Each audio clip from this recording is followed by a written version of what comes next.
안녕하세요. 인싸투자입니다. 투자에 대한 인사이트, 자부심이 남다릅니다. 정PD, 지금 전세 살고 있어? 월세 살고 있어? 나 전세 살지.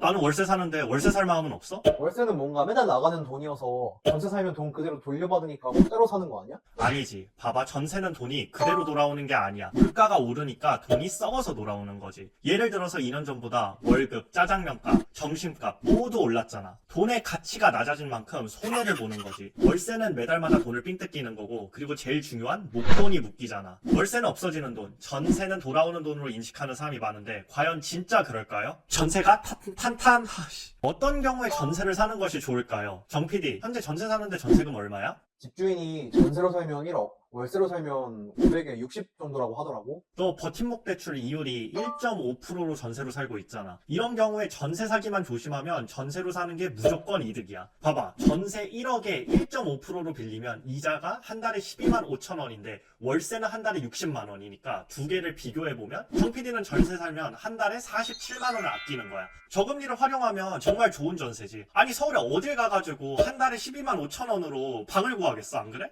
전세가 탄탄 전세, 한국에만 있는 제도인데 과연 정말 서민을 위한 제도일까요? 전세가 집값 상승을 부추기는 원인은 아닐까요? 전세는 집주인에게 훨씬 더 유리한 제도입니다. 서울부동산은 그래프를 보시면 정말 꾸준히 우상향합니다. 어떻게? 전세라는 무이자 레버리지를 없고요. 한국은 부동산 불패, 미국은 주식 불패, 한국 부동산 불패의 원인 중 하나는 전세입니다. 첫 번째로 부동산 불패. 서울 부동산 너무 비싸가지고 대출 없이는 사기가 힘듭니다. 서울 아파트 10억, 15억을 자기 돈으로만 사는 사람은 정말 극소수입니다. 하지만 전세라는 제도를 이용하면 어떨까요? 10억짜리 집에 7억 정도 전세를 구하면 자기 돈 단돈 3억으로 아파트를 사는 겁니다. 돈을 은행이 아닌 세입자한테, 그것도 무이자로 대출을 하는 겁니다. 정PD, 마레프라고 들어봤지? 그 신성하다는 마포레미안 푸르지오. 갭 투자 시 2015년에 적은 돈, 단돈 2억으로 부동산을 사서 가격이 오르면 이익은 모두 집주인이 가지고 전세값이 오른 세입자는 오른 전세값만큼 메꿔줘야 돼. 얼마나? 5억에서 8억이 됐으니 3억이라는 돈을. 과연 이게 정말 서민을 위한 제도일까? 전세제도가 있어서 집주인은 무이자로 돈을 빌리고 전세가 탄탄한 하방 쿠션 역할을 해서 집이 내릴 때는 적게, 아파트를 더 쉽게 살 수 있게 해서 수요와 가격이 같이 오르는데 전세가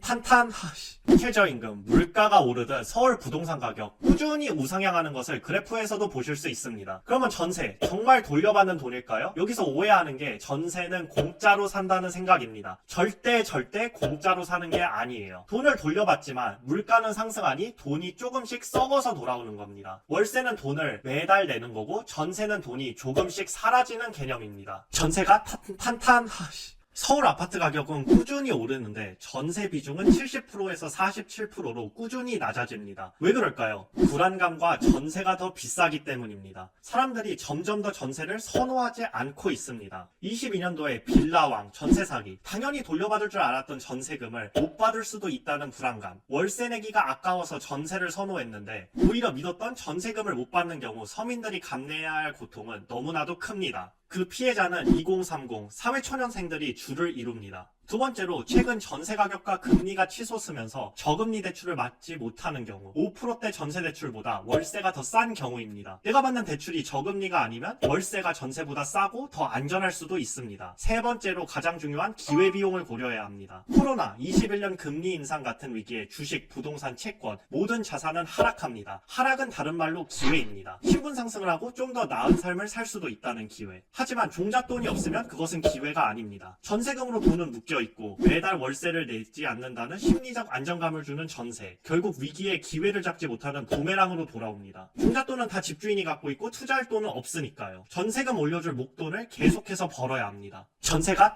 탄탄 전세라는 한국에만 있는 제도, 저금리를 활용하면 정말 좋은 제도입니다. 저희 부모 세대는 부동산으로 부자가 됐습니다. 경제가 성장하고 전세라는 무이자 대출을 끼고 집을 사고 집값은 오르고 현재 그 다음 세대인 2030 세대는 빌라, 오피스텔은 전세 사기라는 불안감이 있고 아파트는 너무 비싸서 가지 못하는 상황입니다. 저는 이 상황 자체가 너무 불공평하다고 생각합니다. 서민을 위한 제도라는 전세는 단점인 전세 사기 피해자는 대부분 2030 사회초년생이고 집값 상승을 부추기며 목돈을 부모 세대한테 변세금으로 줘서 자산을 살 기회를 박탈당합니다. 반대로 부유층이 사는 아파트는 매매가와 전세가의 차이가 커가지고 전세 사기 당할 확률이 아주 적습니다. 전세를 살 경우 종잣돈이 모두 집주인한테 묶여 코로나 같은 상황에서 투자할 돈도 없습니다. 전세, 명목상으로는 서민을 위한 제도, 주거 부담을 줄여주는 제도로 보여지지만 최근 전세보다 월세를 선호하는 현상은 전세 사는 것이 무조건 이득이라고 보여지지는 않습니다. 오늘 전세에 관한 인사이트 여기까지고요. 다음에 또 다른 인사이트 공유해드리겠습니다. 또 만나요. I don't think so. No, no, no, no.